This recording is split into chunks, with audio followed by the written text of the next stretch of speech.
In the frozen heart of Montana's high country, where the wind howls through endless pine and snow, hides every sin, a police cruiser disappears into the storm. 3 officers are trapped inside, smoke rising, metal groaning, and hope fading fast. But then, through fire and frost, something moves. A shadow limps out of the darkness, a dog once lost, now returning from the dead to answer a silent call of loyalty.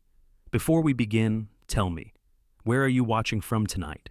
The mountains, the coast, the city streets? Leave a comment and let us know, because this story will remind you that sometimes miracles don't fall from heaven. They crawl through the snow to find us. The fire in the pines. Snow fell over Rainbrook County in long, whispering veils, soft enough to seem holy, but sharp enough to bite the skin. The pines stood like dark sentinels, heavy with ice, and the wind howled through them like an old choir that had forgotten its hymn. The road cutting through the forest was barely visible under the storm's breath, its edges buried beneath white drifts. Somewhere along that road, the flashing blue and red lights of a police SUV flickered dimly, swallowed by snow.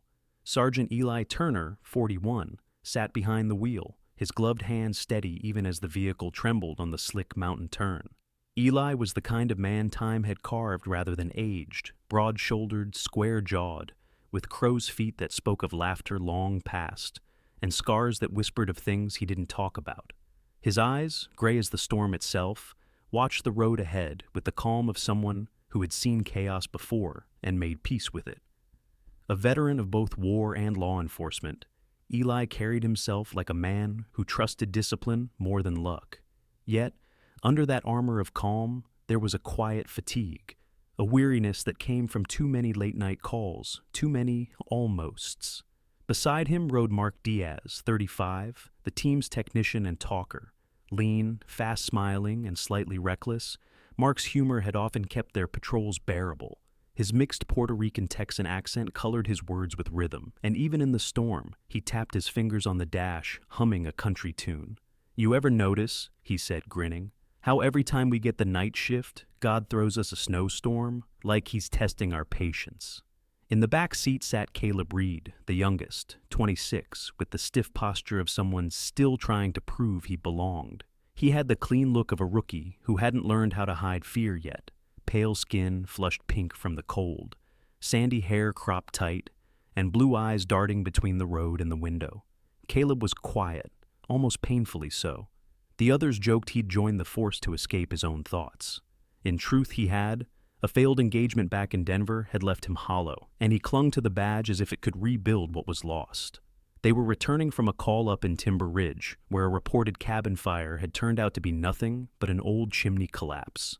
The night should have ended with coffee and paperwork. Instead, as the SUV rounded the bend past mile marker 42, Eli's instincts, the ones honed by years of near misses, flared. The headlights caught something unnatural, a shape buried half in snow, half in darkness. "Hold on," he murmured. A split second later, the world erupted. The explosion came from beneath, the road itself shattering. The SUV lifted, spun once, and crashed sideways into the trees. Airbags burst, glass rained. The storm swallowed their screams. When the world stopped moving, Eli's vision was a blur of smoke and firelight. His ribs burned. His leg, trapped under the crumpled dash, throbbed with searing pain. Somewhere behind him, Caleb groaned weakly. Mark cursed, coughing hard. The scent of gasoline was thick enough to taste. "Everyone alive?" Eli rasped. "Barely," Mark wheezed. Can't move my arm." Caleb tried to shift, but found his wrists bound tight, plastic ties digging into skin. "What the—" "Eli, we're tied. Someone did this." Outside, wind shrieked through the pines, feeding the flames that crawled from the overturned vehicle. The fire licked closer to the leaking fuel tank, its crackle like a countdown. Eli's mind raced. Ambush, the false fire call. Someone wanted them here, wanted them dead. But who? The thought barely formed before a loud pop echoed, metal groaning under pressure. The flames flared higher, and then, through the veil of smoke, a shadow moved. At first, Eli thought his concussed brain was playing tricks. But then it came closer, a shape limping against the storm's push, fur dusted with snow and ash. A dog, large, lean, with black and tan fur matted from old scars and one ear torn at the tip. Its gait was uneven, the left hind leg dragging slightly, yet its eyes burned with a purpose that cut through the smoke. It was Shadow.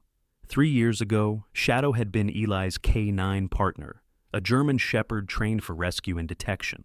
During a landslide on Mount Rowan, Shadow had vanished beneath a torrent of rock and ice, presumed dead.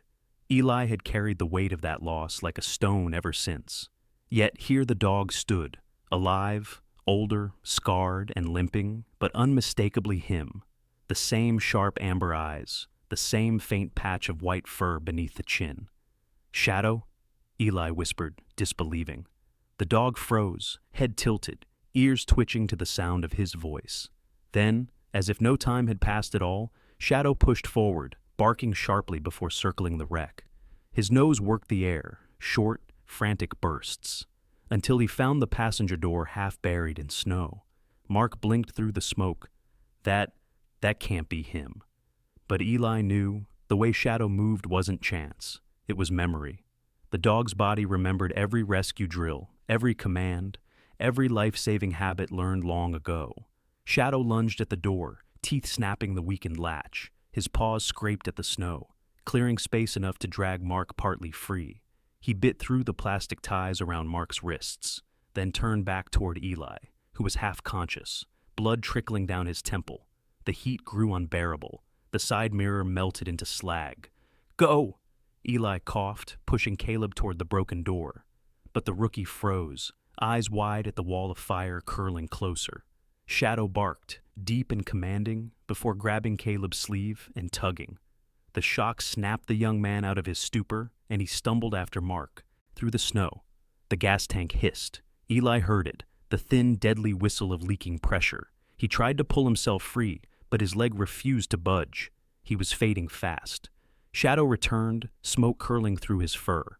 He wedged his shoulders under the twisted frame, teeth gripping Eli's jacket sleeve, pulling with a growl that came from somewhere primal. Metal groaned. Eli screamed, half from pain, half from disbelief. The dog didn't stop. Inch by inch, he dragged him toward the open snow. The roar of the explosion came a heartbeat after. The world became light and sound, orange against white, a brief sunrise in hell. Snow and debris rained down. When the echo faded, only the hiss of falling embers remained. Eli lay on his back, gasping at the starless sky. Snowflakes melted against his skin, steam rising from his coat. Beside him, Shadow limped, panting, a fresh gash across his flank. Mark and Caleb crawled closer, coughing, eyes wide with shock and gratitude. No one spoke for a long time. The fire behind them roared, then dimmed, the wreck a pyre among the pines. Eli turned his head toward the dog. "You were gone," he whispered, voice shaking. 3 years. You were gone." Shadow looked at him, tail weakly wagging once, as if to say, "Not anymore." The wind shifted, carrying the scent of smoke and pine sap. Somewhere far off, a distant thunder rolled. Perhaps another storm coming. Perhaps something else. For now, the 4 of them, 3 men and a dog reborn, lay amid the ruin and the snow, their breaths visible in the cold air, alive when they shouldn't be. The flames crackled lower, their glow painting the pines in trembling gold. Eli closed his eyes, exhaustion pulling him under. The last thing he felt was a warm muzzle pressing against his hand and the faint vibration of a heartbeat beside his own. A reminder that sometimes miracles don't fall from the sky. They walk toward us, limping through fire and snow. The shelter of ghosts. By dawn, the fire had become nothing more than a black scar on the snow. Smoke drifted low over the valley, curling through the pines like tired ghosts. The forest was still again, but its silence was heavy, an aftermath kind of quiet, where the wind seemed to mourn what it had witnessed. Sergeant Eli Turner stirred first. Pain came before sound, a throbbing ache in his right leg, a sharp stab in his ribs. When he tried to sit up, the world swayed. The cold had bitten deep through his torn uniform, and blood had stiffened the fabric against his thigh. He looked around. Caleb and Mark lay huddled a few feet away, wrapped in the remains of a survival blanket. The snow had half buried their boots during the night, and frost clung to their lashes. Shadow sat close by, his breath steaming, one paw lifted slightly off the ground. The dog's fur was singed along his flank, and a patch of dried blood marked where he'd scraped himself raw. Yet his eyes were alert, unwavering, fixed on the tree line, as if daring the world to try again. Eli pushed himself upright, every muscle screaming. "Good boy," he murmured, voice hoarse. "You stayed." At the sound, Shadow wagged his tail once, slow but steady. Then he leaned his head against Eli's shoulder, just for a moment, a brief, wordless reassurance that neither of them was dreaming. Mark groaned awake, rubbing at his face. "You look like hell, boss," he muttered. "Feel worse," Eli replied, grimacing. "We're alive, that's something." Caleb blinked at the wreck behind them. The SUV was nothing but a metal carcass, half melted, still smoking. "What do we do now?" "Move," Eli said. "If whoever set that trap comes back to check their work, we can't be here." They gathered what little they could salvage, a torn radio, a pocket knife, and a flashlight with barely enough battery to blink once. The rest was ash. Eli's limp slowed them down, but he refused help. Pride and duty made for stubborn company. The snow came up to their knees, the wind slicing through their coats like broken glass. Hours passed without a sign of life, only the crunch of boots and the distant moan of wind through branches. The forest of Rainbrook Ridge stretched endlessly white, its beauty cruel and indifferent. When Caleb's strength faltered, Shadow nudged his leg, urging him forward. The dog had taken the lead now, nose to the ground, moving with a purpose that none of them questioned. Instinct guided him, where maps could not. By late afternoon, a faint plume of smoke appeared ahead, thin, wavering, like a memory trying to survive the wind. Mark squinted. "Someone's camp?" "Could be," Eli said, eyes narrowing. "Or could be another trap." But the need for shelter won the argument. They trudged toward it, the last of their strength spent in those final yards. What they found wasn't a camp, but a cabin, small, half buried in snow, with a collapsed porch and broken shutters hanging loose. A faded Ranger insignia still clung to the door, nearly worn smooth by time. "Looks abandoned," Mark muttered, testing the latch. The door groaned but opened, spilling a draft of stale air mixed with pine and soot.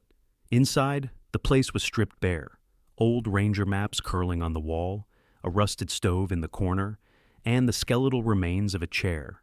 In the center of one log wall, faintly visible beneath dust and moss, were carved initials. AC 1987. Caleb traced the letters with his glove. Whoever AC was, they left in a hurry. Eli scanned the interior. Rangers used to run patrols here back in the 80s, probably got cut off in a storm, had to move base. He leaned heavily against the wall, pain sharpening his voice. "We'll hold here till daylight." Mark checked the corners, found an old tin box with damp matches, and managed to spark a weak flame in the stove. The warmth was faint, but enough to thaw their hands. Shadow curled near the door, his breathing slow but alert. His ears twitched every few seconds, listening, always listening. The hours dragged. Eli wrapped his injured leg with a torn sleeve, teeth clenched against the sting. Caleb sat beside the stove, shaking lightly from shock and cold. Mark tried the radio again, tapping it with a wrench. Only static answered, the silence pressed close. Outside, the storm's fury softened to a fine whisper, snowflakes dancing lazily through broken window panes. For a moment, it almost felt peaceful. Almost. Then came the cough, Caleb's, deep, raw, pulling from lungs still full of smoke. Eli frowned, watching the younger man pale. "Smoke inhalation," he muttered. "He's burning from the inside out. Needs oxygen, fluids, something." Mark rummaged through what they had. Nothing useful, no med kit, no water purifier. He cursed under his breath. "We're sitting ducks." Eli's gaze fell on the dog. "Shadow," he said softly, almost to himself. The German shepherd lifted his head, eyes meeting Eli's.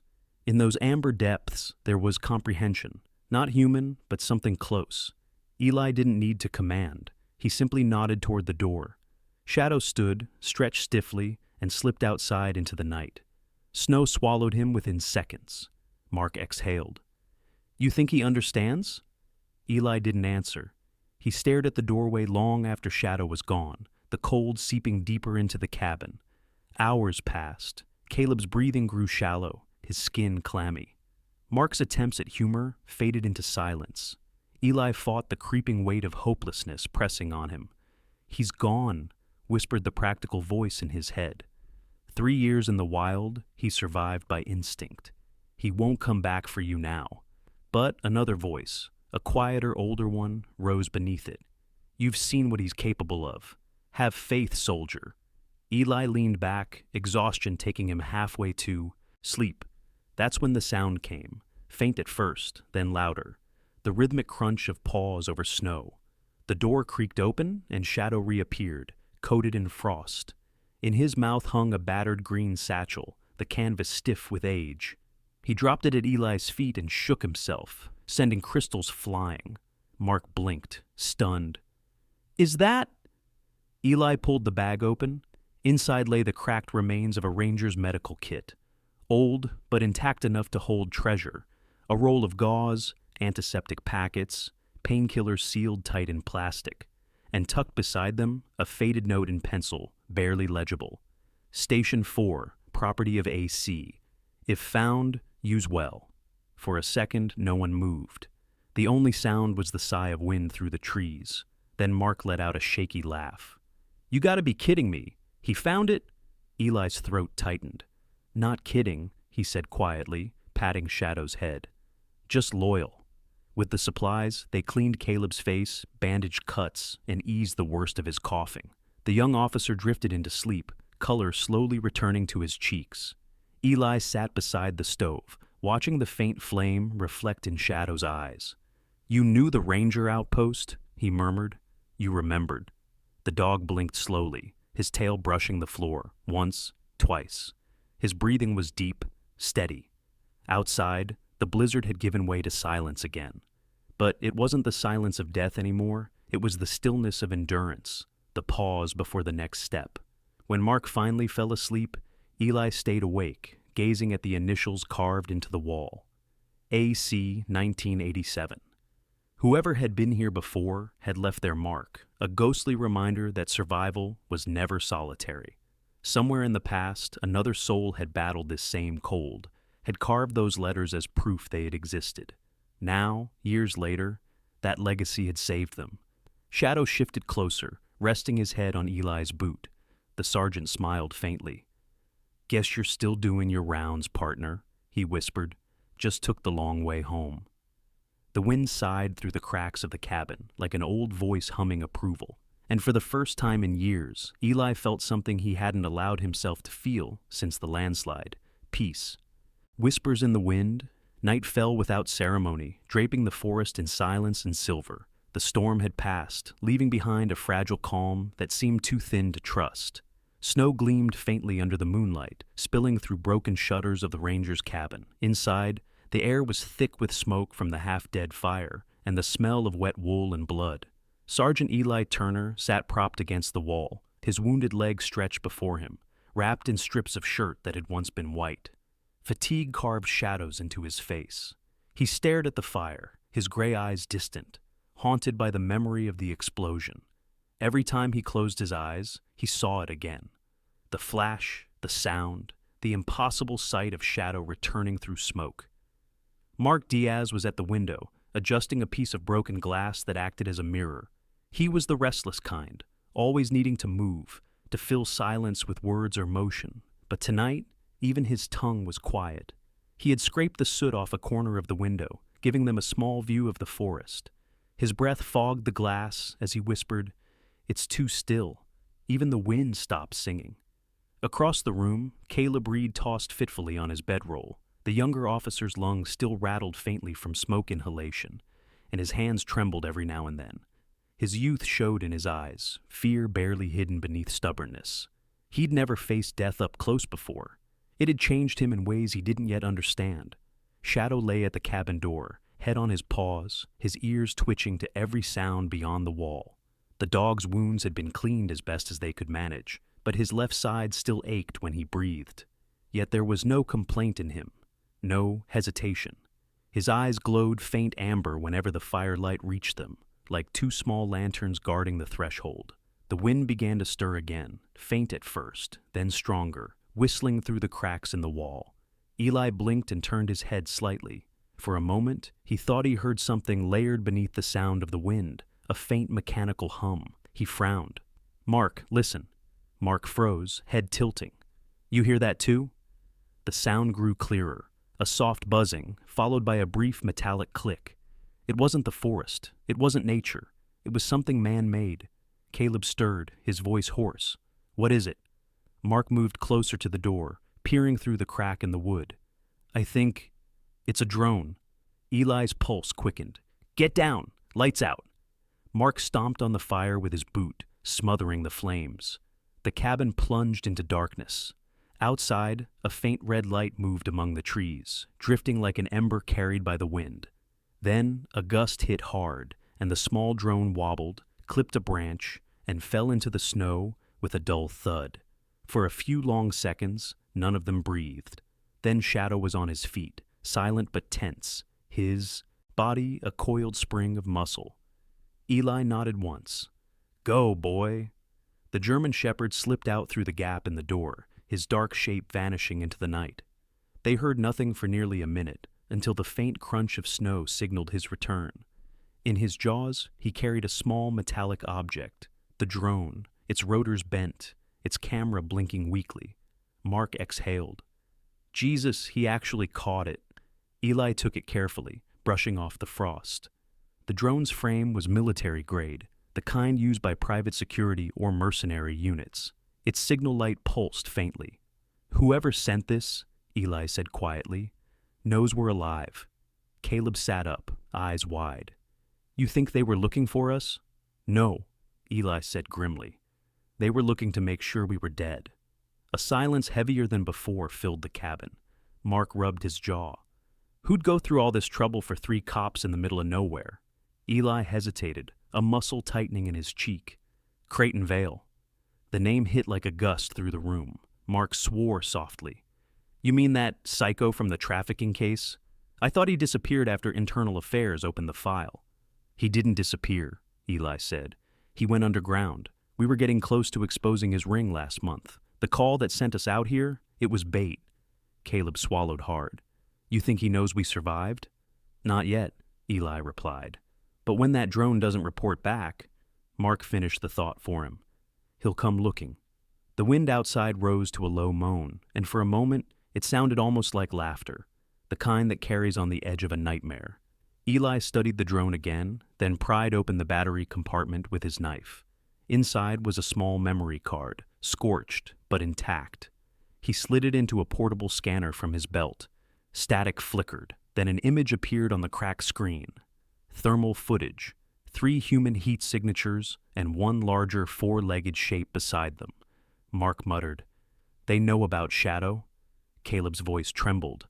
"If Vale's alive, he won't stop until we're all gone." Eli's tone hardened. "Then we make it hard for him to find us." He gestured toward the broken window. "Mark, you and Shadow start covering our tracks outside. Caleb, rest up. We'll move before dawn." Mark nodded, pulling his scarf tight around his face before stepping out into the cold. Shadow followed at his heel, his breath steaming in the moonlight. The forest had changed. Where it had been a silent guardian the night before, now it felt like a maze. Every tree a watcher, every shadow a whisper. As Mark shoveled snow over their tracks, he couldn't shake the feeling that something was already watching them from deeper within the pines. Shadow paused suddenly, ears pricking forward. He growled, low and steady. Mark followed his gaze but saw nothing. Only darkness.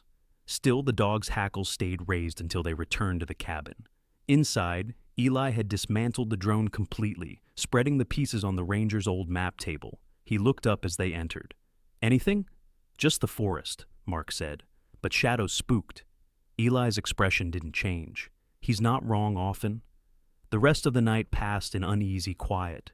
Sleep came in fragments, broken by the whisper of wind and the creak of the old cabin. Once, near midnight, Eli opened his eyes and caught Shadow sitting upright at the door, staring into the dark. For a heartbeat, Eli thought he saw a faint red glimmer moving between the trees, but when he blinked, it was gone. Dawn came slow, gray and uncertain. Frost glazed the windows, and the world outside looked untouched, too perfect to be safe. Eli checked the perimeter one last time. Tracks half covered by snow led away from the cabin, 2 sets, maybe 3, fresh within the last hour. He returned inside, jaw tightening. "They've found us!" Mark's hand went to his pistol. "What now?" Eli looked down at Shadow, whose eyes burned with a quiet fire. "Now," he said, "we survived long enough to make them wish they hadn't."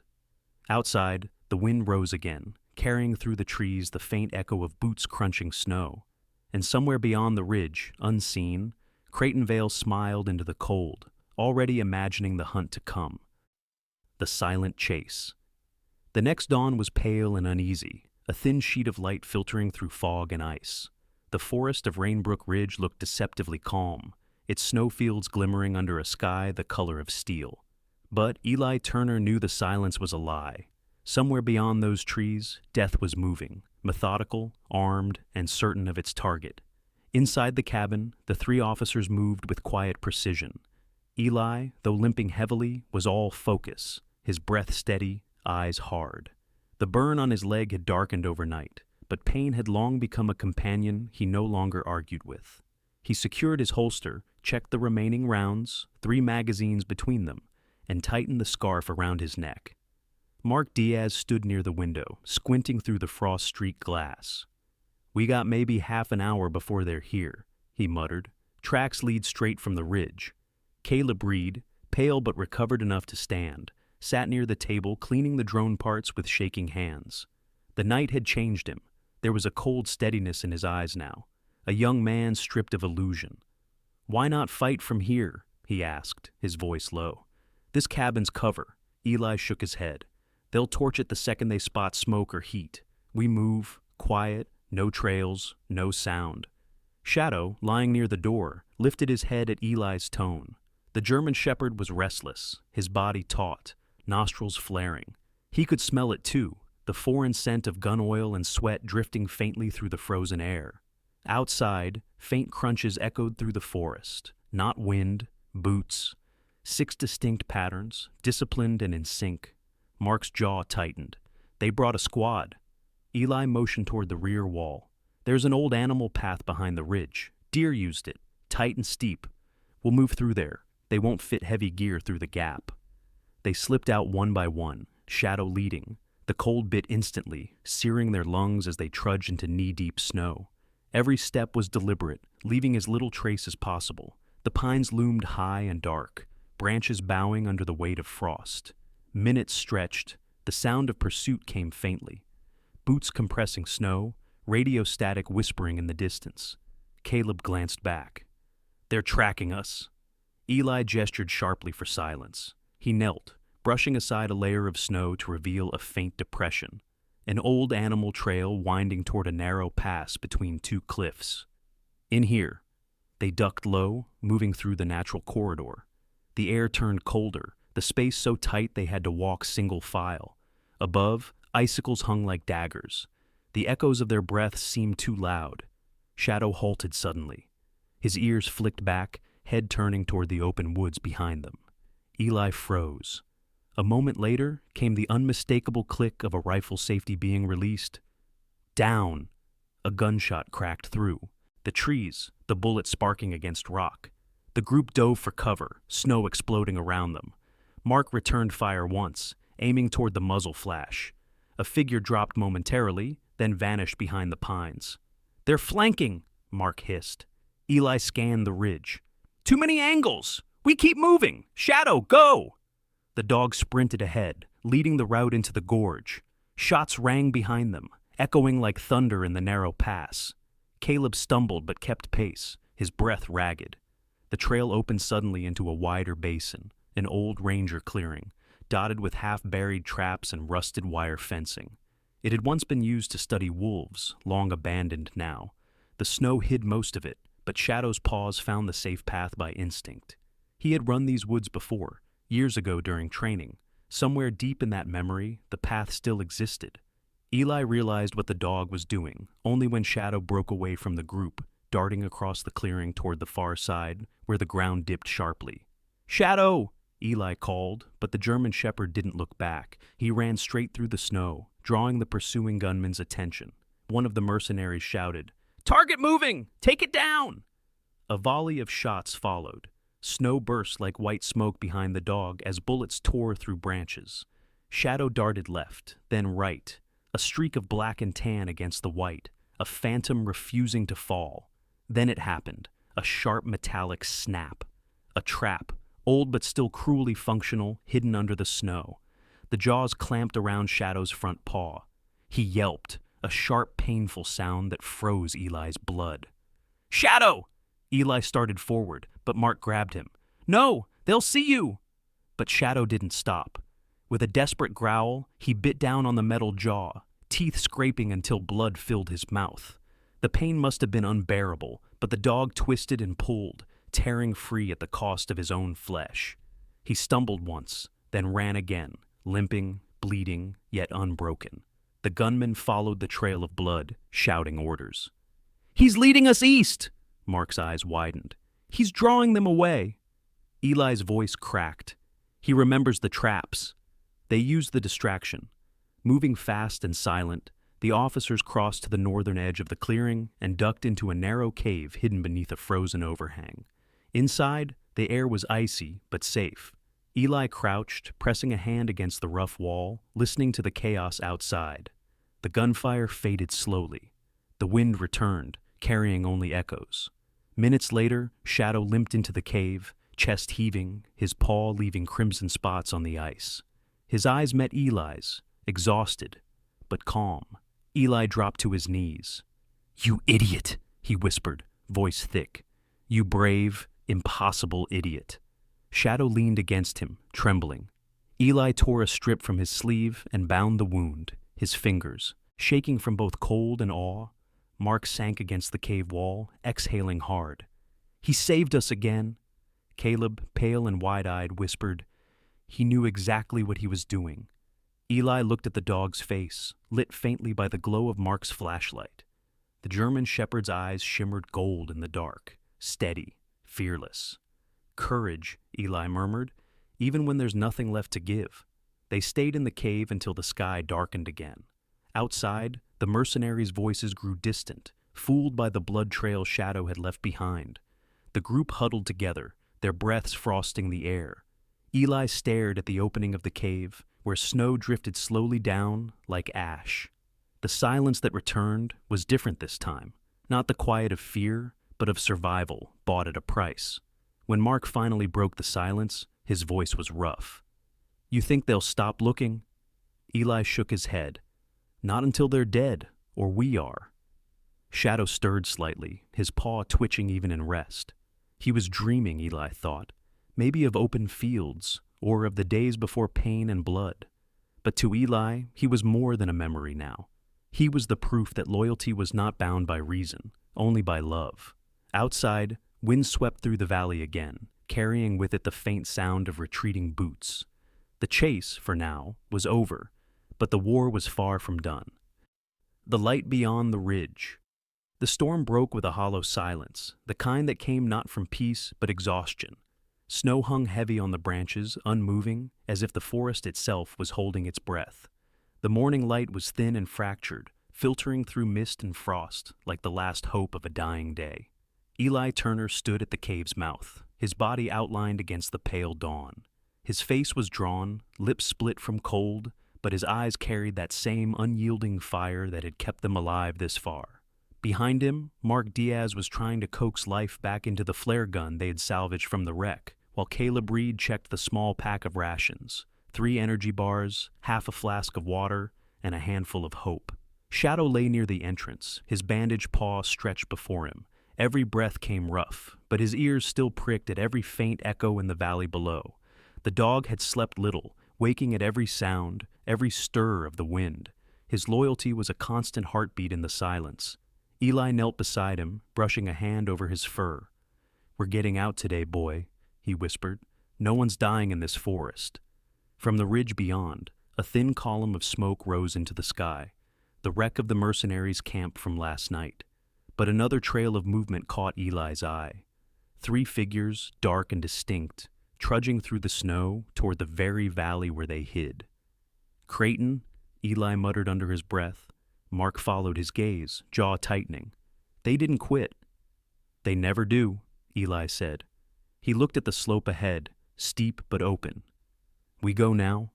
Ridge to the west, near the old ranger outpost. It's high ground. I can light a signal from there. Caleb frowned. You sure they'll see it? If the rescue teams are still sweeping this range, Eli replied, they'll catch the reflection, and if not, then we fight where we can see the sky. They packed fast. The wind howled again, throwing needles of snow into their faces as they climbed. Every step burned. Eli's injured leg dragged through the drifts. Mark's breath came ragged, and Caleb stumbled under the weight of their remaining gear. Shadow led when he could, limping but determined, his nose twitching at every scent carried by the wind. By midday, they reached the ridge, a jagged ledge overlooking the frozen valley. Below, the forest sprawled in eerie stillness. Above, the sky had begun to clear, pale sunlight breaking through in shards. It was here, on this narrow perch, that Eli chose to make their stand. Mark, Eli ordered, get the reflective tape from the pack, tie it to that branch. Caleb prepped the flare. Mark pulled out the strip of reflective orange material from his tactical vest, part of their highway gear. He climbed a short pine and fastened it high, where it would shimmer in sunlight like a burning ember. Caleb cracked open the last flare and handed it to Eli. The sergeant twisted the cap, and a spark of red flared to life, brief, defiant, against the wind. Now, Eli said quietly, we pray someone's watching. But prayers rarely go unanswered without interruption. The first gunshot tore through the air, echoing across the valley. The flare's red light flickered. Mark dropped behind a fallen tree, yelling, incoming! 3 shadows emerged from below, Creighton Vale and his 2 remaining men. Vale was broad-shouldered, his face hidden behind a black scarf, eyes sharp and feral. Once a police officer, he carried himself with the confidence of a man who had killed before and expected to again. He raised his rifle. End of the line, Turner, his voice carried through the wind. You should have stayed buried. Eli ducked as a bullet ripped through the bark above him. Mark fired back, 2 quick shots that sent the mercenaries diving for cover. Snow erupted around them in bursts of white. Flare's still burning, Caleb shouted. Keep them busy. Eli's mind raced. The helicopter, if it was anywhere nearby, would need a second signal. He turned to Shadow. The dog stood trembling but alert, eyes on the enemy below. Shadow, Eli said softly. 3 barks, you remember? It was an old training command. 3 sharp barks meant signal distress. They'd practiced it years ago for search operations. Shadow's ears perked. Despite the pain, he lifted his head and let out 3 distinct barks, short, echoing, powerful. The sound carried across the valley, reverberating through the pines. For a heartbeat, everything froze. Then, faint and distant, came the rhythmic whir of rotor blades. Mark's eyes widened. You gotta be kidding me. They heard us. But Creighton heard it too. His snarl turned into a roar. Take them down before they land. He fired wildly, bullets slicing through snow and bark. One grazed Eli's shoulder, spinning him sideways. Caleb returned fire, teeth gritted, while Mark launched another flare skyward, its orange tail streaking against the pale blue sky. Shadow lunged forward as Creighton advanced up the slope. The dog's growl was deep and guttural, the sound of fury and devotion forged into one. He hit Creighton just as the man raised his gun. The rifle went off, the shot wild. Both tumbled into the snow, rolling near the edge of the ridge. Shadow! Eli shouted, scrambling forward despite his wound. Creighton slammed a knee into the dog's side, reaching for a knife. But before the blade could fall, a single gunshot rang out. Mark's shot. The knife clattered away. Creighton collapsed backward, his breath leaving in a hiss of steam. Silence returned, raw and trembling. The helicopter circled above, its floodlights sweeping the ridge. A voice crackled through the loudspeaker. This is Rainbrook Search and Rescue. Hold position. Mark whooped, dropping to his knees.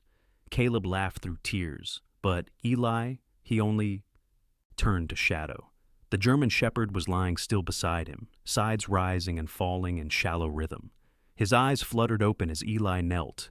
"Hey," Eli whispered, voice breaking. "You did it. You brought them home."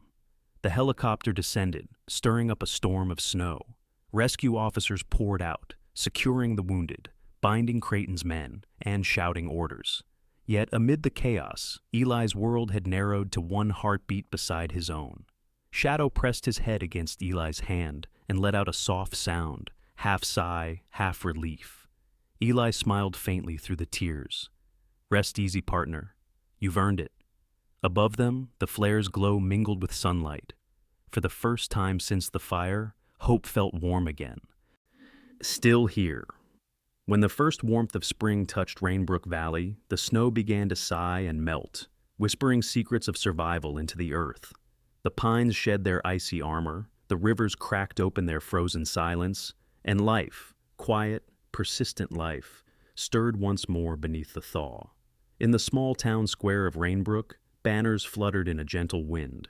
The courthouse steps were lined with townspeople, officers, families, and old neighbors who had lived long enough to understand that some miracles deserve ceremony. Sergeant Eli Turner stood near the podium, his right leg in a brace, the limp now a permanent part of his stride. His uniform, freshly pressed, couldn't quite hide the exhaustion etched into his frame, nor the quiet humility in his eyes. He looked older, but in the way mountains look older, still strong, still standing, just carrying the memory of every storm they've endured. Beside him sat Shadow, wrapped in a dark blue service blanket bearing the embroidered emblem of the Rainbrook Police Department. His coat had regained its sheen after weeks of care, though a faint scar ran along his paw, a mark of both suffering and sacrifice. He was calmer now, eyes steady, tail twitching softly every time Eli's hand brushed his back. A small crowd murmured with warmth when the mayor approached, holding a polished silver badge that caught the sunlight. It was engraved with the words, "Honorary Canine, still here." Eli bent slightly, his voice carrying through the microphone, but quiet enough to feel personal. 3 years ago, he began, I thought I'd buried my partner. I thought time and snow had taken him from this world. But God, he paused, glancing down at the shepherd sitting proudly beside him. God had other plans. He smiled faintly, though his eyes glistened. Some of you don't believe in angels. I didn't either. But sometimes they don't wear halos. They wear scars. They don't have wings. They have paws and hearts that never forget who they love. The crowd was still. The only sound was the wind weaving through the flags and the faint rustle of pine needles at the edge of town. Shadow sat upright, gaze fixed on Eli as if he understood every word. When our car went down that night, Eli continued, I thought it was over. But that dog, his voice cracked. That dog walked through fire to bring us home. He didn't come back for food or comfort or medals. He came back because he remembered what loyalty felt like. Because love, once given, doesn't die. It just waits for the right moment to return. He reached for the badge, his fingers trembling slightly, and pinned it to Shadow's blanket. This isn't for me, Eli said softly. It's for him. For every soul who's ever fought to find their way home. Applause rose, not loud but reverent, like a prayer given shape. Children pointed, smiling, while older veterans nodded quietly, understanding something deeper, something words could never capture. Mark Diaz, now standing off to the side in a sling, grinned and wiped his eyes before anyone could notice. Caleb Reed stood beside him, his once nervous stance replaced by quiet pride. You think the dog knows he's a hero? Caleb whispered. Mark chuckled. Buddy, I think he always knew. Later, as the ceremony faded into laughter and small talk, Eli walked with Shadow through the square. The last of the snowmelt ran along the gutters, catching the sunlight in thin streams. People stopped to pat the dog, children giggled as he wagged his tail, and for the first time in a long time, Eli allowed himself to breathe without the weight of survival pressing on his chest. They reached the old path that led out of town, the same direction the helicopter had come from that night. The mountains in the distance shimmered under the afternoon light, no longer menacing, just vast and eternal. Eli sat on a bench facing the ridgeline, the same ridge where fire and snow had once met. Shadow hopped up beside him, resting his head on Eli's knee. You know, Eli said quietly, I used to think miracles had to be loud, fire from the sky, thunder in the clouds. But maybe they're quiet. Maybe they just show up when you need them most, in fur and faith and a pair of tired eyes that refuse to look away. Shadow gave a low, contented rumble of approval, the kind of sound that could make a man believe the world still held good things. From the church nearby, bells began to ring, slow, measured tones that drifted across the square, the same bells that had tolled on the night of the rescue. Eli looked up, eyes following the sound, as sunlight broke through the clouds, painting gold across the rooftops. He smiled. "Hear that, partner? Sounds like home." Shadow's ears twitched, and then, almost ceremonially, he lifted his head and barked once. The sound was bright, echoing off the buildings and into the hills, as if calling to the ghosts of that night. "We made it. We're still here." The crowd turned, laughing softly at the interruption. Eli just laughed too, a sound raw but joyful. A photographer captured that exact moment. The officer in his brace, the dog at his side, sunlight spilling across them both. That photo would hang in the Rainbrook precinct lobby for decades to come, beneath a small brass plate that read, "Faithful Beyond Fire, Shadow and Eli Turner, 2025. As evening descended, the last light of the day bathed the town in warm gold. Eli lingered a little longer, running a hand through the thick fur at Shadow's neck. The dog leaned into it, eyes half closed, as if to say that the past no longer hurt, that every scar had finally found its purpose. When the sun dipped behind the ridge, Eli rose, taking one last look at the horizon. "Come on," he said softly. "Let's go home." They walked together through the quiet streets side by side, the man limping slightly, the dog pacing steady. Behind them, the town bell rang one final note that lingered in the air long after they disappeared into the light. And somewhere, far off in the forest where the fire once burned, the wind carried the faintest echo of a bark, a reminder that some loyalties outlive even death itself. Sometimes God does not calm the storm. Instead, he sends someone, or something, to walk through it with us. Shadow's story reminds us that miracles are not always thunder and light. Sometimes they are quiet, wrapped in fur, in loyalty, in the small acts of courage that prove faith is still alive. Just as God guided Shadow through fire and snow to bring Eli home, he guides each of us through the trials we face, through loneliness, loss, and the moments when hope feels buried. So, when life feels cold, remember this story. Look for the quiet miracles around you, a kind word, a helping hand, the love that never leaves. If this story touched your heart, share it with someone who needs a reminder that God still works in mysterious, gentle ways. Leave a comment to tell us where you are watching from. And if you believe in the power of faith, type Amen below. May God bless you, your family, and every loyal heart still walking through the snow toward home.